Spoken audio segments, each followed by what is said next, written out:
We wanted to target one of the most sought-after game fish in the entire world. This fish attracts anglers because of its speed, its power, and it's a pretty elusive fish as well. And since we're targeting such an elusive fish, it seemed like it was a pretty good idea to get this fish's favorite food to give us our best chance at success. Because that's what fishing is about. It's about being prepared and doing everything you can to have the best possible outcome. Now, that's its favorite food right there, tucked up against that seawall. I went out and I was walking along the seawall trying to collect some of these crabs. These are blue crabs. And permit absolutely love blue crabs. Did I mention the fish is called a permit? That's what we're going after, permit. They're in the jack family, basically a glorified jack, kind of like a souped up pompano on steroids. And that's what we have. We're going to take these crabs and head offshore to do some permit fishing and some diving.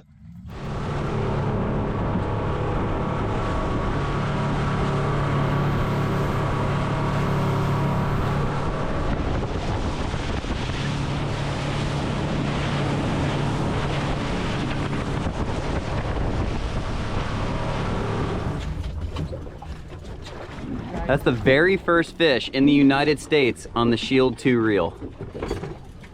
Using a couple prototype reels, testing them out. That drag's not too loose. No, you're doing good. You're fine. Just gain it when you can and keep going with them. Robin's getting them. They just like giant manhole covers. They turn sideways and you just can't do anything about it. I'm not gonna force. Wow, look at him run. I mean, you got him straight up and down, so there's not that much fight left, I would think. So we started today off right in the action. Joe Antonelli out here today on Mark and Robin's boat. Beautiful 25 Grady. We got Scott as the celebrity guest, but Robin is stealing the spotlight right off the rip with a fish that we came with an idea. We had a game plan today. We've at least hooked the fish.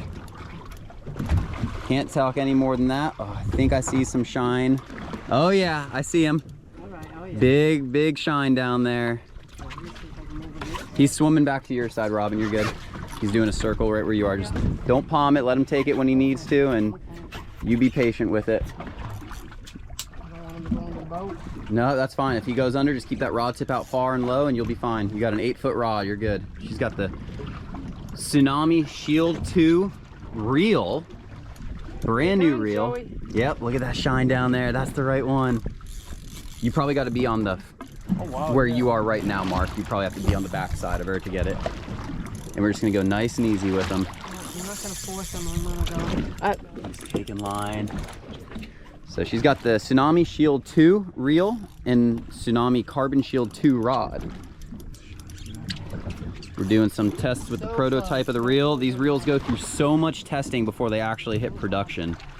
I haven't even caught a fish on it yet. Robin's catching the first one. Just got some line. We got 20-pound braid on there, 30-pound Tsunami Flourocarbon, little hook, and a beautiful manhole cover hooked up. Oh, he's coming up. Oh, he's going down. He's going down. Those things are so strong. All right, you gained a lot there though. So when these fish do circles, a lot of people don't realize that when the fish is coming in, that's your chance to gain. That's your chance to gain. All right, just to really take your time. No, they're strong fish. Just really take your time. If he needs to go back down again. That's it. That's it. Woo! Permit on deck. Beautiful fish. Great job, Robin. Nice permit. So that's our start for the day. We're doing something I haven't done. I've been going offshore a little bit, and it's been mostly grouper fishing. And I like catching the big grouper. It's a lot of fun. But today we're doing fish dive, fish dive, fish dive. We just threw the dive flag up in the air, and we're about to go ahead, suit up. You know if Scott's here, he didn't come here to fish. He's here because he wants to hop in the water. But that's what we're gonna do. We're gonna do some fishing and some diving today. Let's do some spearfishing. We're hopping in the water to do some free diving. That means all the time underwater, we're holding our breath. We have no way to breathe while we're down there. I got all my gear on from Florida Freedivers. Check them out if you're looking to get into spearfishing or just need to upgrade your gear or maintenance it. I got my big old Koa 130. I shoot a really big gun, or what I would consider a big gun for reef, because you never know what you're going to see. And right away, there were tons of permit. We only caught one permit. We only had one hookup. So either we were doing something wrong, or they just weren't hungry. But it really puts everything in perspective when you can get in the water, and you would think there wasn't many down there, but they were everywhere. We didn't want to shoot them. We just wanted to catch one, or two, or five. But after that, it was time to do some spearfishing.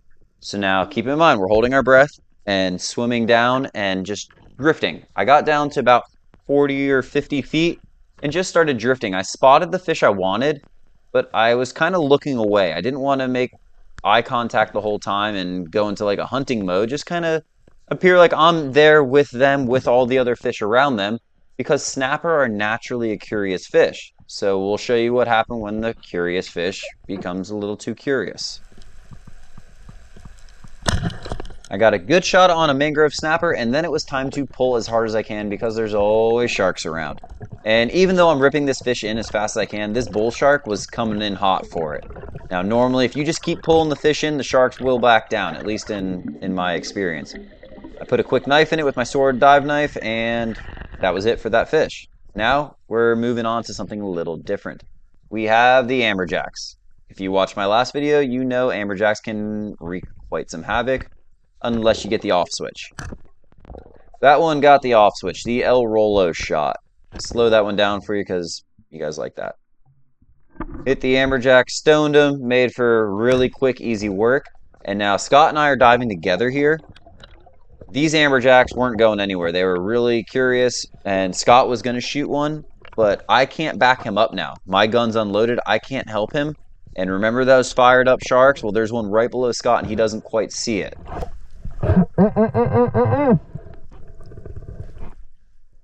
Once I pointed the shark out to Scott, he decided not to shoot. Not that we don't shoot fish around sharks, but we're at least going to be smart about it. We're going to do it when we can help each other out. And since I have a fish, he's going to come up and kind of wait till I can deal with my fish and then start diving again. The spear was stuck in that fish pretty good. I had to pull it out really hard. But now we got a nice amberjack in the boat. And fun fact, when you stone a fish, they float a lot of time. I don't know if they can't adjust their swim bladders or what it is, but they float. Now I'm dropping down again here. This is a little over 100 foot. I didn't go all the way to the bottom, but I just wasn't comfortable. Again, I'm still just warming up. I'm getting my summer lungs going. I was probably around 60 foot right here, and I saw some Goliaths. I saw some sharks. I wasn't feeling good enough to go any deeper than that and try to shoot a fish. But it's just mesmerizing being in with all the bait, all the blue runners. And you never know what's going to swim around. If you look off in the distance, there's a shark. And right as I started swimming up, a big old red snapper came up to check me out. That was pretty interesting. That fish was probably pushing 18 pounds or so. Shortly after that, Scott got himself a very nice mangrove snapper. What, that thing come all the way up? Yeah. Scott got that nice mangrove, probably right around 7 or 8 pounds. And now after this, I'm going to show you what it looks like down on the bottom. I'm going to do a couple of drops a little deeper, or not deeper, we're actually shallower, but I'm going deeper, going down to the bottom, and show you the murky water that we get to dive. And I'm dropping down. It's pretty clear up top. I could actually spot a Goliath grouper from pretty far away, and that's actually what I saw first before I could see the ledge. Started making my way closer, and what I really want is a grouper. I shoot a big gun, and I shoot the big gun because I want the power. I want the power for when I do get the chance to shoot a big grouper or a big kingfish or a wahoo or a kubera, just something that has the power. I have a float line rigged up, so I'm ready for a big fish. Unfortunately, the big fish I saw was a mangrove snapper, about a 10 or so pound mangrove snapper, but they were just darting all around, and it's hard to swing a big gun on those types of fish. So it's kind of, you got to find the balance you like. This sandbar shark wanted to come in. It's like, hey, what are you doing here? This is my turf. But nice sandbar. Wasn't really aggressive, but kind of took me off my game for that drop. And then we got one more interesting drop to show you after this sandbar. Something a lot of people probably don't really realize is out here, and that's how we're going to end the video. On this next drop, I'm going down towards the ledge, and I see some big fish. And they are all snook. Lots of snook. We see plenty of snook out in anywhere from 50 to 70 to 100 foot of water. These big ledges hold a lot of snook, a lot more than most people would think, and they are some massive snook. They're not all massive, but there are some of the biggest snook I've seen in my entire life offshore.